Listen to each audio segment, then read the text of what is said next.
લોકસભા ચૂંટણીમાં ગુજરાતની 26 બેઠકો માટે શુક્રવારે ફોર્મ ભરવાની છેલ્લી તારીખ હતી. તો આજથી એટલે કે 20મીએ ફોર્મ ચકાસણી શરૂ થતાં ભાજપના ઉમેદવાર મુકેશ દલાલના એજન્ટ દિનેશ જોધાણીએ કોંગ્રેસના ઉમેદવારના 3 ટેકેદારને ગેરલાયક હોવાની અરજી કરી હતી.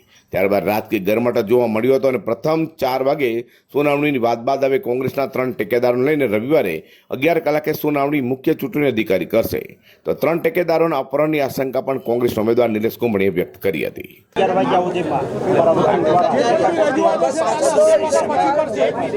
ડોક્યુમેન્ટ કરતા છે અમારા વકીલ દ્વારા કાલે 11 વાગ્યા સુધીનો ટાઈમ આપ્યો છે. કાલે 11 વાગ્યા સુધીમાં ડોક્યુમેન્ટ પૂરા કરી આ વખતે ચૂંટણી 100% જીતવાની છે.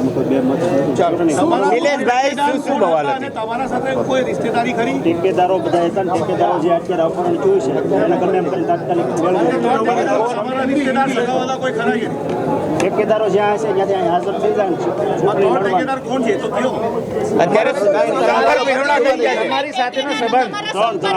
તમારી સાથેનો સંબંધ સંપર્કમાં નથી હાજર, રાત્રે સંપર્કમાં આવી જાય અને કાલે રજૂ થઈ જાય.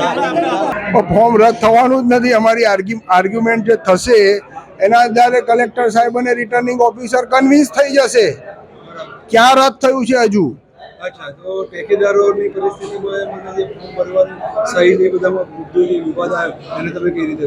કોઈ વિવાદ નથી. ભારતીય જનતા પાર્ટી દ્વારા અરજી કરવામાં આવી છે, વાંધો લેવામાં આવ્યો છે અને કહેવામાં આવ્યું છે કે આ ઠેકેદારોની સહી જે છે તે ખોટી છે. ત્યાર પછી ઠેકેદારો ક્યાંકથી પ્રકટ થયા અને એમણે એફિડેવિટ કરી કે અમારી સહી નથી.